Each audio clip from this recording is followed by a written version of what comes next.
Tired of hearing that being a writer isn't a viable career?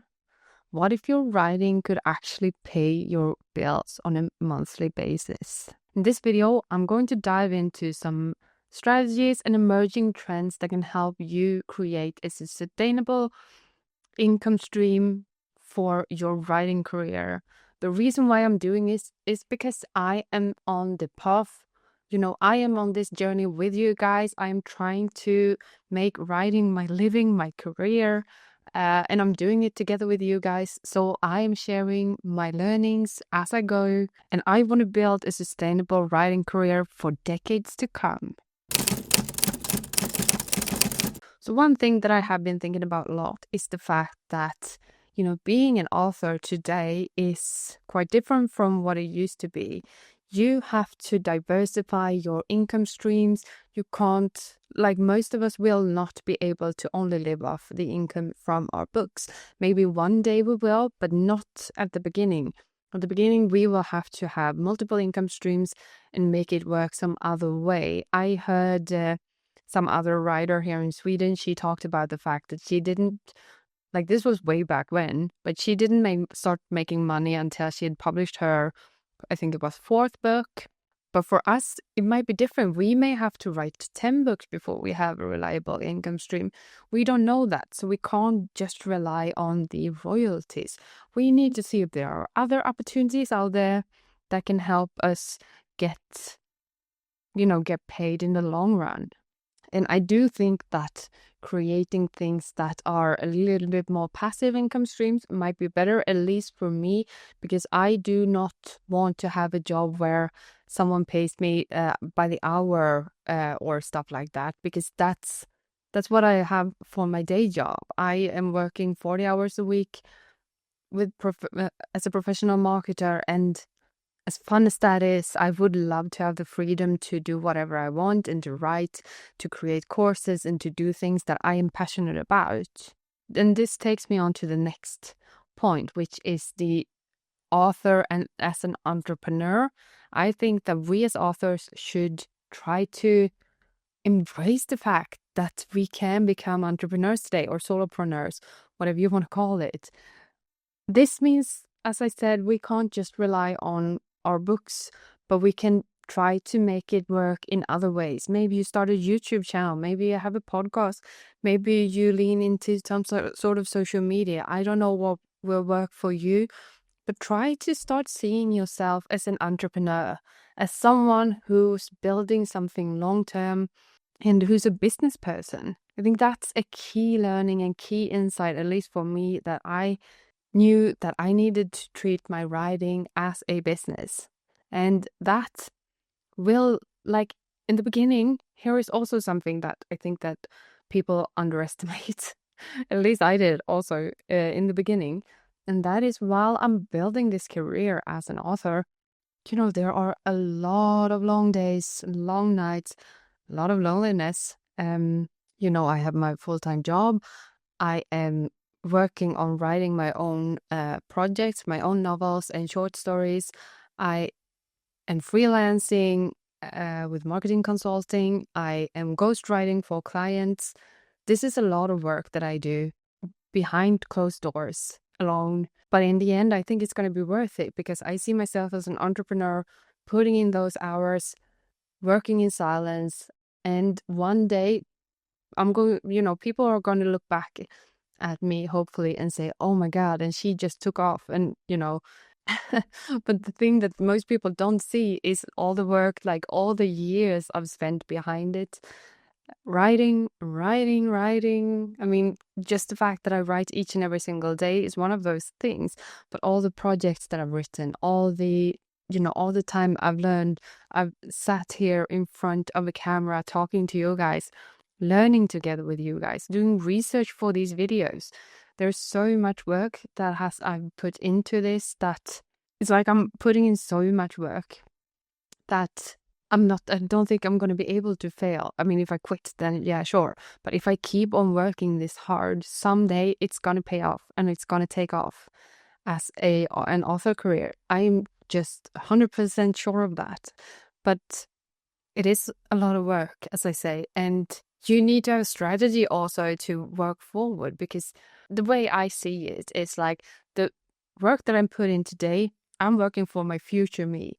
The me that I see in the future, who is a best-selling author, who's living off of her, I'm living off of my books and my YouTube channel and my creative career, this entrepreneurship that I'm building here.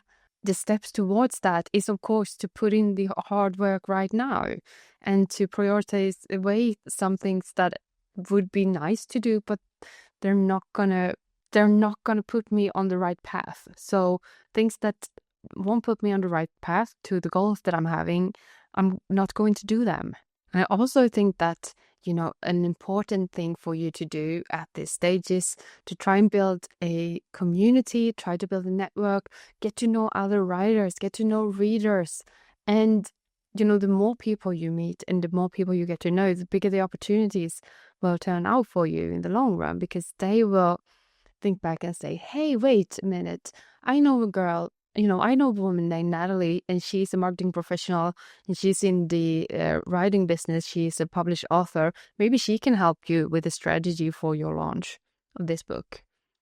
And that's why people, now they contact me because of network that I've created, the fact that I've worked long term with SEO and stuff like that. A lot of things that I've worked as if I am my own company. It will take time, of course, but it will be worth it, because we are trying to build sustainable author career.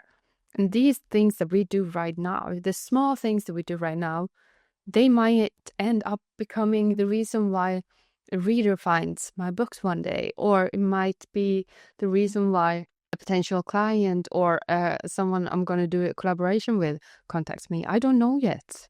We will see. But one thing I do know is that the role of the author is evolving right now. The rise of AI, the age of AI is here. And what would that do to us as authors?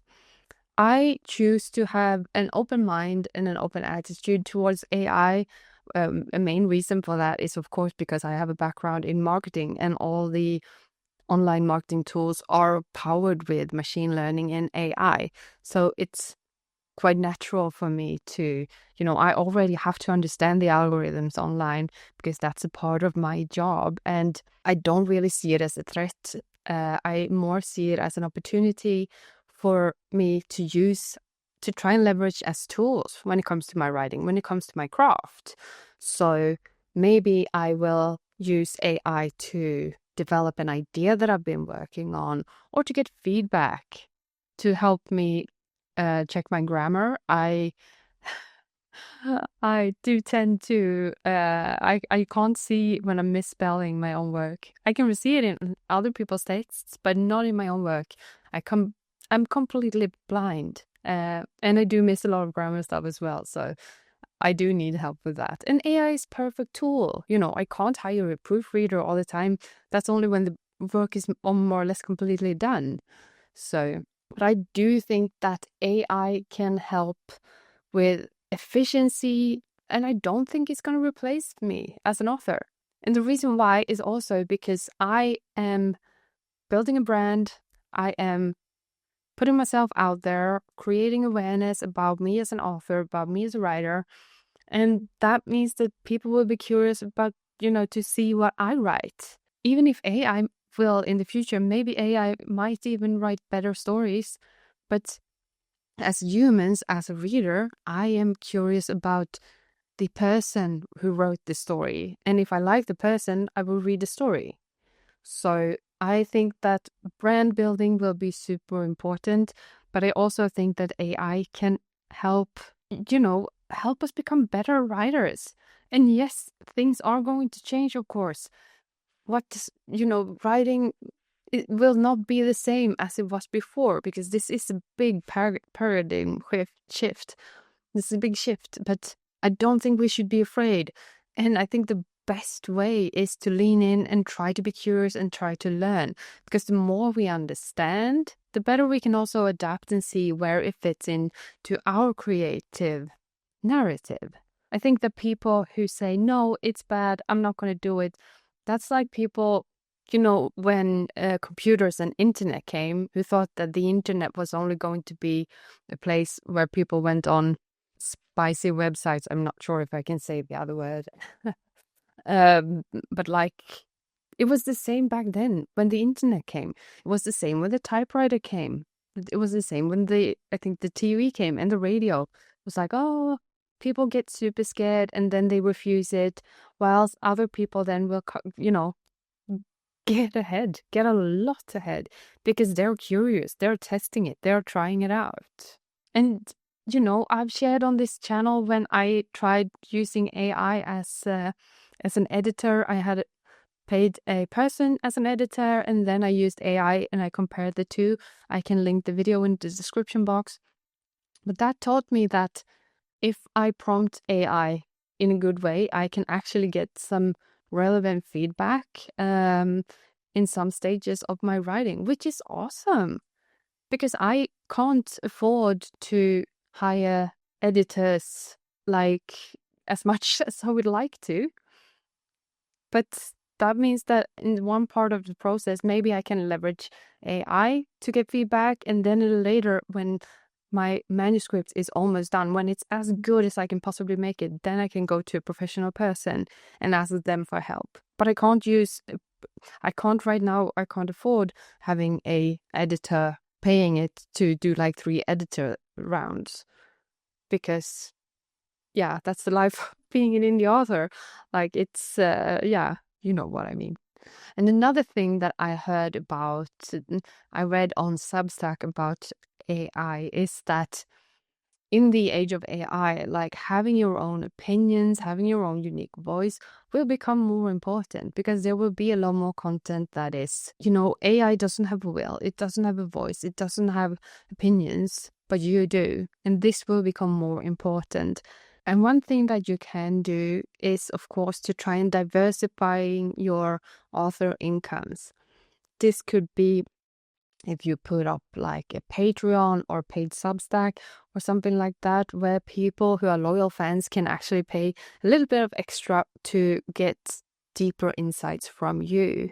Or maybe you have online courses, maybe you have freelancing, or maybe you do ghostwriting. Try to look at your skill sets and see where you can actually get other people to pay you to do stuff for them. And don't underestimate yourself. First of all, you're a writer and you're a storyteller. And telling stories is a big part of what we do online today. And this is something that you can, sell. And you also have an expertise in books. So try to see what you can offer others. At the same time, I would be mindful of not underselling myself or selling stuff too cheaply or selling by the hour, and then you end up freelancing all your time away. Because it is, you have to juggle it, but you can still do it. And you can also see if you can have some sort of brand collaborations when it comes to getting an income. I have had a few collaborations here on YouTube, and it's been really a lot of fun. I look forward to having more in the future, but I'm really picky with the brands that I, collaborate with. So it needs to be something that I really, really enjoy and that I really, really, that I can stand for.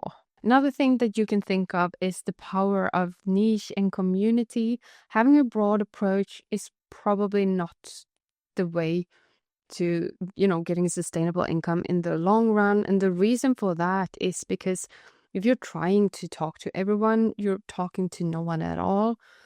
Personally, I have chosen to have a tiny bit different niches depending on the platform. So on TikTok, I actually have 2 accounts. I have one that is a little bit broader, which is my author life / marketing. And then I have one that is only Natalie, Read with Natalie, which is, the book talk version where I only talk about books. This is also a marketing strategy because I want readers on the book account, where I can later on talk about my books, of course. But on my main account, I want a lot of writer followers as well, because I have nonfiction books coming out with a start next year. So, those are clients for me as well. And on Instagram, I've actually zoomed in on my Swedish audience. Since I am Swedish, I have a big followership on Instagram that are Swedish, and I want to leverage that. So that's why I write in Swedish on my Instagram. Here on YouTube, I'm still mix and matching, trying different things and different approaches. But the thing that works best for me here is my when I talk about productivity, and that is why a lot of the videos will be about creating a sustainable writing habit. So that is also something that you can do. Niche down and try, see which part of the brand fits within your portfolio, and try to think long term with everything that you create online. Make sure that you've set up a website or multiple if you have multiple kind of niches, and create long-term content. Video is a perfect, long form video like this here on YouTube is one version of this. And writing SEO texts, writing books, writing essays, stuff like that are long-term, will build your brand. And if you learn the basics of SEO or AEO, that will also help you build it in the long run. And I think this is going to be more and more important. When it comes to future-proofing your writing career, I think that having an open and curious mindset, being able to adopt and adapt is super important, and trying different things, and also looking back at what the data tells you.